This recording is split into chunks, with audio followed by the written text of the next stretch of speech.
Rəng korreksiyasında, işıq korreksiyasında növbəti bir alət, daha doğrusu funksiya, curves, əyrilər. Baxa görə necə işləyir. Şəkil seçilidir, Image, Adjustment, Curves, Ctrl M. Əslində Levels'də unutmuşduq, amma artıq bilirsiniz ki, menyuda hansısa bir funksiyanın qabağında bu yazılar varsa, bu deməkdir ki, həmin bu yazılar bu funksiyanın, bu alətin hotkey'idir. Tamam, yəni bir leveli açmaq istəyirsək, Ctrl L ilə açırıq. Curve, Ctrl M hərfi. Baxa görə bu qorxulu, daha qorxulu əslində Levels'dən kifayət qədər qorxulu görünən pəncərə nə işə yarayır? Biz curve-dən hansı görüntünü ala bilərik?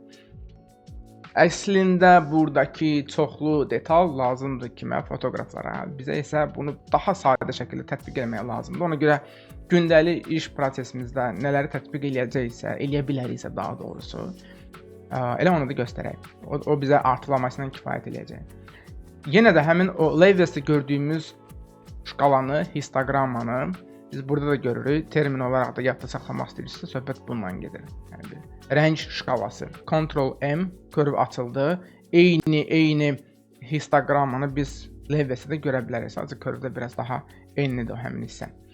Başlayaq. Yenə də tünd hissələr var, görürsüz. Shadow dediyimiz şəkildəki tünd hissələr və burada əslində görürsüz kifayət qədər çoxdur. Çünki şəkildə tünd hissələr əslində kifayət qədər çoxdur.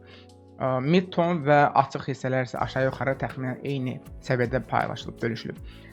Biz dizaynerlər foto manipulyasiyada, nə bilim, fotoları, tapdığımız fotoları, bəlkə də ümumi dizaynı, korreksiyada daha çox curve-dən necə istifadə edirik? Kontrastı almaq üçün bir curve vasitəsilə, əyri ilə şəkilə kontrast vermək istəyirsinizsə, S-shape dediyimiz, yəni S formalı əyrini almaq kifayətdir ki, həmin şəkil kontrastlı olsun.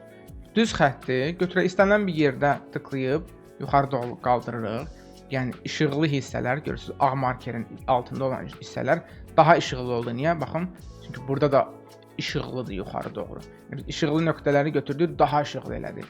Aşağı salsaq, işıqlı hissələr qaranlığa doğru gəlir. Bunu da belə başa düşə bilərsiniz. İşıqlı hissələr daha işıqlı, tünd hissələr isə daha tünd eləməklə bu ikisi arasındakı fərqi artırdıq və şəklimiz daha kontrastlı oldu. Preview'unu söndürüb, yandırıb buna bir daha əmin ola bilərik. Ən çox istifadə etdiyimiz trük bu, kontrast vermək üçün. Bizə Photoshopçular burada fərqli şablonlar, presetlər də veriblər. Yəni, hətta bir çox hallarda biz belə edirik. Giririk curve-ə, Alt-ı basıb saxlayıb resetləyək hələlik ki. Giririk presetlərə, şablonlara. Məsəl üçün, linear kontrast bölməsinə giririk. Görürsünüz, çox azca, çox cüzi S görüntülü bir əyri yaranıb burada. Çox az, həddən artıq az şəkildə kontrast tətbiq olunub. Bu kontrastı biz gücləndirə bilərik. Məsələn, strong kontrast desək, S-shape daha əslində açıq-aşkar S-shape kimi görünəcək. Alt-ı basıb saxlayıb resetləmək yaddan çıxmasın. Eyni curve destruktiv metodla tətbiq etdiyimiz kimi, layer kimi də non-destruktiv metodla da bura tətbiq edə bilərik. Yəni şəklimizin orijinalı, fotonun orijinalı həmişə əlimizin altında qalacaq. Sərbəst bir layer kimi şəkli tünləşdirə bilərik, şəkli açıq eləyə bilərik. Yəni hər şey məqsədimizə bağlıdır. Yaxşı, eyni şeylər əslində biz Levels'lə eləyə bilirdik. Bir Levels'lə curve'in arasındakı əsas fərq nədir? Levels'də biz shadow, mid-tone, highlight, kölgələr, orta tonlar və işıqlı hissələr. Ancaq bu üç əraziyə, areala müdaxilə edə bilirdiksə, curve'də bu sonsuza qədər də az qalır. Yəni məsələn, mən tünd hissələri işıqlandıra bilərəm, açıq hissələri tündləşdirə bilərəm. Orta hissə bizdə təxminən bura düşür də mid-ton. Mid-tonu biraz daha işıqlı eləyə bilərəm. Amma mid-tonun qonşuluğunu biraz aşağı sala bilərəm. Kölgəyə yaxın olan hissəni də bəlkə biraz yuxarı qaldıra bilərəm. İşıqlı hissələrə yaxın digər pikselləri daha tünd eləyib, onun qonşuluğunu biraz daha tünd eləyə bilərəm. Yəni istənilən, belə deyək ki, əraziyə nəzəri cəhətdən biz müdaxilə edə bilirik. Təbii ki, bunun necə işlədiyini biz gərək başa düşək. Buradakı dəyişiklikləri resetləmək üçün də aşağıda olan bu ikonu tıklamaq kifayət eləyir. Bəzən belə sadəcə qurcalayıb axtarmaqdansa, bəzən yuxarıda solda olan bu ikondan işləmək daha rahatdır. Click and drag an image to modify the curve. Yəni bunu tıklayıb şəklin üzərində basıb saxlayıb hərəkət elətdirməklə biz şəkli təkmilləşdiririk, onun üzərində işləyirik. Yəni mən harda tıklasam, baxın, əyrinin üstündə müvafiq yer seçilmiş olur və mən konkret həmin yerə müdaxilə eləyirəm. Məsəl üçün, ən işıqlı hissələri götürək, buranı neyiniyək? Buranı biraz daha işıqlandıraq. Yuxarı qaldırdıqca işıqlanır, aşağı düşdükcə isə tündləşir. Qaldıraq daha işıqlı olsun. Təxminən orta tonları götürək, kontrastı artıraq, biraz aşağı düşsün. Tünd hissələri götürək, biraz işıqlandıraq.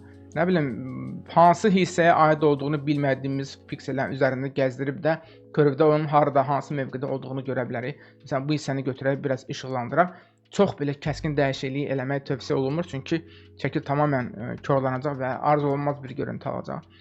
Söndürüb yandırıb hansı dəyişikliyi aldığımızı görə bilərik. Yəni resetləyək, geri qaytaraq və son olaraq da körvdən necə istifadə edə bilərik? Rəng korreksiyasında. Biz nə qədər ancaq işıq korreksiyasından danışırdıq. Yaxşı, rəng korreksiyası daha doğrusu körvlə necə ola bilər? Bəlkə də bir vaxtlar trenddə olan Instagramda bu tipli foto rəngləmə metodlarını, daha doğrusu fotolara rəng korreksiyası metodlarını görmüsünüz. Fotolara tətbiq olunan rəng korreksiyası metodlarını görmüsünüz. Məsələn, götürək qırmızı kanalı, bir şəkil, bir foto bizdə RGB, red, green, blue kanallardan ibarətdir. Biz götürək qırmızı kanalı və həmin ancaq qırmızı kanalın tutaq ki, körvünə müdaxilə eləyək. Necə eləyək? Olsun daha biraz qırmızımtıl, çəhrayılı bir görüntüdə. Məsələn, greeni götürək, yaşıl bölməni götürüb qurcalayaq, biraz daha pink bənövşəyi çalarları burada qataq. Blue'nu götürək və onun üzərində eksperimentlər aparaq, nə bilim, tutaq ki, daha çox biraz isti tonlar verək. 3 dənə kanalda, ayrı-ayrı kanalda yüngülvari eksperimental toxunuşlar eləməklə fotoya əslində kifayət qədər maraqlı bir rəng korreksiyası vermiş olduq. Bunu sadəcə qurcalayıb baxmaq lazımdır. Yəni, hər fotoya görə buradakı körvün xarakteri, eləyəcəyimiz dəyişikliklərin onda əks göstərməsi, həmin fotoda öz əksini tapması tamamilə fərqli ola bilər. Ümumilikdə bu eksperimentlər apardınız, hansısa hissə xoşunuza gəlmədi, yenə maskalaya bilərsiniz, yenə bu effektin dozasını azalda bilərsiniz və ya söndürüb və ya birbaşa məhv eləyib orijinal variantı saxlaya bilərsiniz. Körvün mahiyyəti bu. İşıq rəng korreksiyası mövzusu kifayət qədər genişdir və biz durmadan davam edirik. O vaxta qədər siz brightness kontrastı, levelsi və körvüsü praktikada təkrar edib mahiyyətini dərk etməyə, başa düşməyə çalışın. Növbəti dərsdə görüşərik.